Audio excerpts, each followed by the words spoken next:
رسول اکرم همراه حضرت عمر و چند یار خود وقتی که به نزد ابن صیاد رفتند، ابن صیاد با کودک ها بازی داشت. خود کودک بود، نابالغ بود، شاید 10 ساله بود، شاید 11 ساله بچه بود.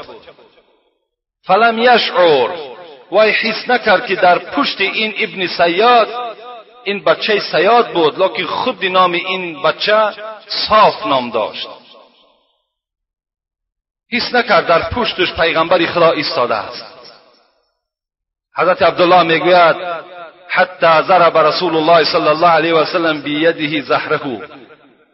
رسول اکرم دستش میگه برداشت در پشت این ابن صیاد زد و این جوان 10 ساله به سوی پیغمبر خدا نگاه کرد. رسول الله گفت اتشهد انی رسول الله؟ ای ابن صیاد، تو گواهی میدهی این که من پیغمبر خدا هستم؟ قال ابن صیاد اشهد انک رسول الله الامیین، من گواهی میدهم این که تو پیغمبر عرب ها هستی، پیغمبر من نیستی.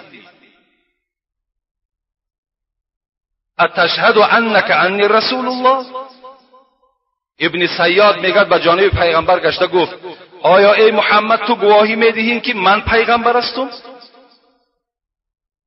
رسول اکرم گفتند آمنت بالله و رسولی، من ایمانی بر خدا دارم و ایمانی به پیغمبرهای خدا دارم. رسول الله گفتند ابن صیاد آیا برایت یگان خبرهای از غیب می آید؟ ابن صیاد گفتند بله. گفتند خبرهای می آید، بعضیشان حق هستند، بعضیشان ناحق هستند. رسول الله گفتند حق را با ناحق آمیخته میکنی؟ آیا حق را از ناحق جدا کرده میتونی؟ این بحث بین محمد است و بین ابن صیاد 10 ساله بچه است.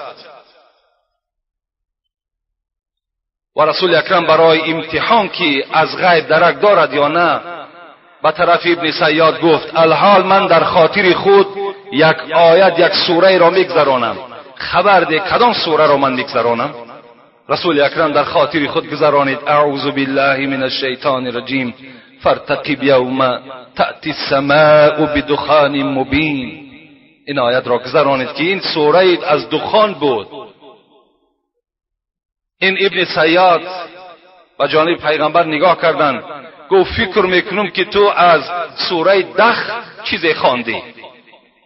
رسول اکرم گفتند تو کلمه را پره تکرار نمیکنی، این سوره دخان است، دخ نیست. گفت تو کلمه ها را ناقص میکنی، مثل کاهن و مثل ساحر.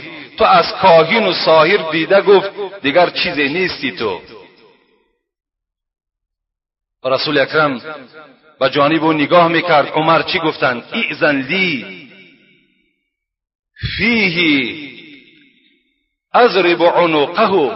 پیغمبر خدا اجازت نمیدهی که این جوان را الحال به کارد خود گردن وی جدا کنم. رسول اکرم چی گفتند؟ یکنه فلا تسلط علیه. عمر گفتند اگر همین دجال باشد تو وی کشته نمیتونی، و این لم یکنه، اگر این دجال نباشد فلا خیر لک فی قتله، بس هیچ فایده نیست به کشتن این ساحر. حضرت قرطبی میگوید، تفسیر قرطبی خیلی تفسیر با قوتی هست، میگوید همین ابن صیاد دجال است. همین کودکی که با پیغمبر خدا بحث کردند و گفتند گواهی بده این که من پیغمبر هستم، همین گفت دجال است. دجال الحال در مکان از مکانها وجود دارد. در کجاست این خدا میداند. ابی ابن کعب میگوید که راوی این حدیث هم عبدالله ابن عمر است. میگوید روزی با پیغمبر خدا به باغ از باغهای خرما رفتیم و همین ابن صیاد، همین صاف در بالای بخمل خواب بود میگه. و رسول اکرم میگه از جانب سری وی رفته در پس یک خرمای پنهان شدند، خواستند آن چیزی که وی میگوید گوش اندازند چی میگوید تا که از حال ابن صیاد آگاه شود. لکن میگه مادر انصاف پیغمبر خدا را که دید در پس خرما پنهان شد، فرزند خدا فریاد کرد صاف به نزد من بیا. رسول الله میگوید اگر مادرش فریاد نمیزد هر آینه ما میفهمیدیم که ابن سیاد آیا دجال است یا دجال نیست.